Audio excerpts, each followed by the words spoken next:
Hi అండి, hello, welcome to Amul's kitchen అండి. Amul's kitchen కి స్వాగతం. ఈరోజు మనం పాంప్లెట్ ఫ్రై చందువా ఉంటుంది కదా, అది ఫ్రై ఎలా చేసుకోవాలో చూద్దాం. మనం దానికి కావాల్సిన చాలా ఈజీ క్విక్ రెసిపీ అండి, 3 minutes లో అయిపోయే రెసిపీ. సో దానికి కావాల్సిన పదార్థాలు, ఇంగ్రీడియంట్స్ చూసేద్దాం మనం. దీనికి మనము పాంప్లెట్ అనేది పాంప్లెట్ మనం పసుపు, ఉప్పు, కారం, ధనియాల పొడి, జీలకర్ర పొడి వేసుకుని మనం మ్యారినేట్ చేసి పెట్టుకున్నాము ఒక 15 minutes అలాగా. తర్వాత కొత్తిమీర, కరివేపాకు, curry leaves and coriander leaves కొంచెం. ఇది పచ్చిమిరపకాయలు లాస్ట్లో మనం ఫ్రై తర్వాత వేసుకోవాలి, ఫస్ట్ వేసుకోకూడదు. ఎందుకంటే మిర్చి ఫ్లేవర్ అంతా మనకి ఫిషెస్ మొత్తం పట్టేలాగా వేసుకోవాలి. కొంచెం కుకింగ్ ఆయిల్ ఒక 3 tablespoons పడుతుంది. ఇవే అండి, చాలా ఈజీ రెసిపీ. బ్యాచిలర్స్ వాళ్ళు చేసుకునే రెసిపీ అనుకోండి, చాలా easy recipe, quick recipe. So మనం ఆ ప్రాసెస్లోకి వెళ్ళిపోదాం. ప్యాన్ పెట్టుకొని ఆయిల్ వేడెక్కిన ఆయిల్ కొంచెం ఒక 3 tablespoons ఆయిల్ తీసుకోవాలండి.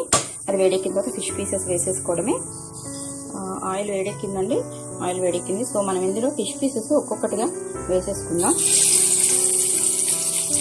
ఇవి మీరు ఒక్కదానికొకటి అంటుకోకుండా వేసేయండి. ఇలాగా ఒక 5 వేసాం కదా మనం. ఇందులో మనం పచ్చిమిరపకాయలు ఇలాగ మధ్యలో ఇలా వేసేసి, కరివేపాకు కూడా ఇలా వేసేయండి, కొత్తిమీర కూడా కొంచెం ఇలా వేసేయండి. వేసేసి మీరు మూత పెట్టేయాలి. మూత పెట్టేసి లిడ్తో మనం కవర్ చేసేసి దీన్ని ఒక 5-6 minutes వరకు మనం లో ఫ్లేమ్లోనే కొంచెంగా మగ్గించాలండి, ఉడికించేయాలి. ఎక్కువ ఫ్లేమ్ పెడితే మాడిపోతుంది. సో కొంచెం తర్వాత 5 minutes తర్వాత మనం హై ఫ్లేమ్లో పెట్టుకొని తిరగేసుకొని చేసుకోవాలి. ఇది అయిపోయిన తర్వాత మిగతావి కూడా మనం సేమ్ ప్రాసెస్లో చేసుకుంటే మనకి ఫిష్ ఫ్రై రెడీ అయిపోతుంది. ఈజీగా సైడ్ డిష్ లాగా, మనం అన్నంలో సైడ్ డిష్ లాగా తినేది. సో దీన్ని మనం ఒక 5 minutes మగ్గనిద్దాము.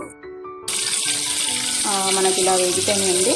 సో ఇది మనం ప్లేట్లో సర్వ్ చేసుకోవచ్చు. ఇది మీరు తిప్పేటప్పుడు చాలా డెలికేట్ కదా ఫిష్, సో చిన్నగా తిప్పండి, చాలా కేర్ఫుల్గా తిప్పితే ఇరిగిపోకుండా ఉంటాయి. సో ఇది మనం సర్వ్ చేసుకుందాం. ఇంకా